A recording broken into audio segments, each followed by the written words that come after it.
A very good morning, team. Hope you had a great day yesterday. It is Fabio here, back again with another daily market outlook as every day. So I'm not gonna lie, a little bit tired this week, somehow not really feeling myself, but yeah, let's get back into it obviously, and we'll just go full power. So EURUSD, first of all, here on the 4-hour time frame, we saw that decent and corrective price action yesterday, and I'll go in towards the lower time frame in a minute.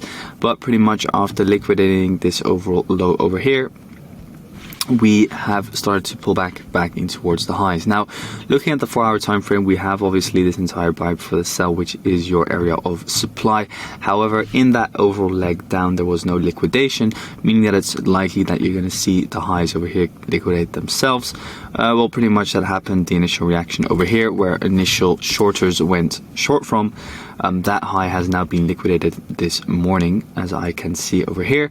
So now we do have more potential to start moving down in towards the downside once again. Overall, this ascending corrective price action once again. So this is the inverse of what we had down over here, moving in towards supply, obviously. So from here, we could potentially see a further push down. However, keep in mind, at the moment, demand is still in control. So only once we start breaking these lows over here will I be happy to look for further downside. So that is euro dollar explained in a nutshell.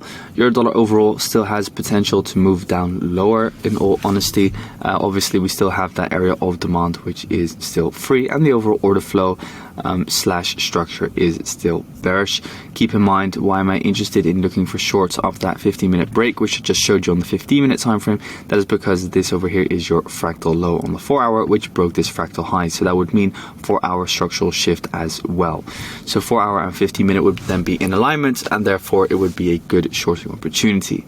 Personally, not really interested in looking for longs, as we are currently in supply, and yeah, I'll just be waiting. To be honest, down below over here there was some opportunity for a long, more specifically on pound dollar, but I'll touch on that in a second. Going in towards the dollar index reached our target obviously of 105, and as I mentioned yesterday, it was likely that we could see a pullback back in towards the downside.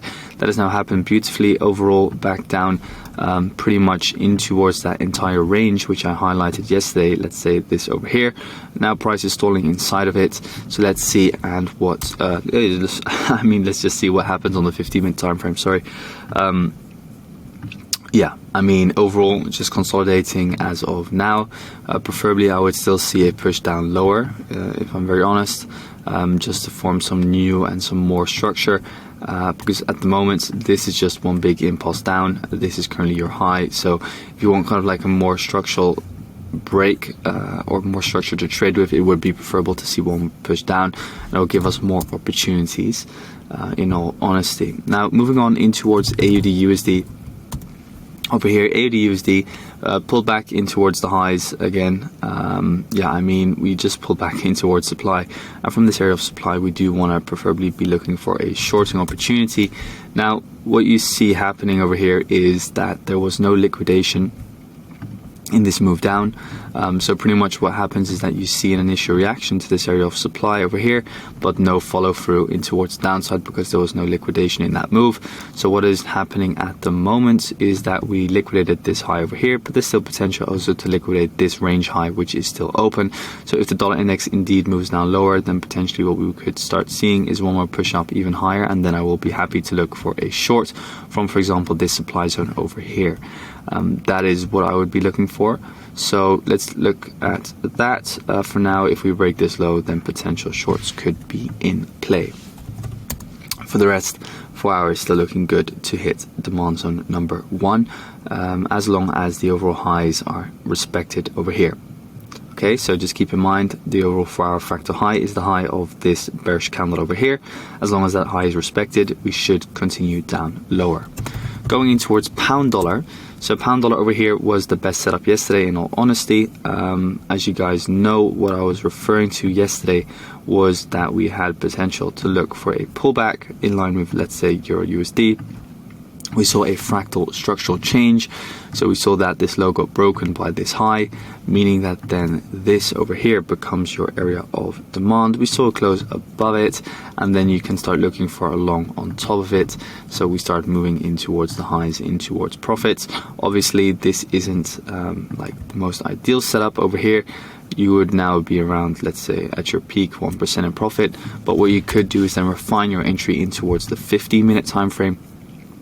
And then looking at the 15-minute time frame, there was potential. Let me quickly check. So I'm doing this all live. So there was potential for, let's see, over here we liquidate the low. Then after that you want to look for the fractal entry. So this over here is the fractal high. Then this over here becomes your demand zone. So this over here was, let's say, the ideal entry which you could have taken. Then obviously you would have hit a 1 to 3 in profit. Let's say you missed that initial entry, then we just follow the overall order flow, and then obviously this over here would have been your second sell before the big buy, and then we just take an entry on top of there, again with your stop loss below the lows, just trading the overall order flow in towards the highs, and would have been around 2.8% in profit at our peak.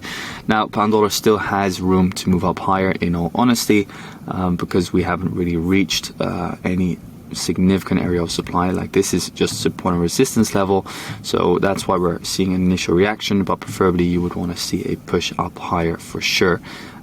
Yeah, let's say at least in towards this imbalance candle over here, and then again there's no liquidation in that overall move down, so it is likely that we're going to kind of like start liquidating our own highs every single time and see some kind of corrective price action in towards that area of supply.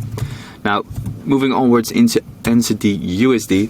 NZDUSD, obviously corrective price action towards downside 1, 2, 3, liquidated this overall swing low, so it is likely that we are going to see still some further upside.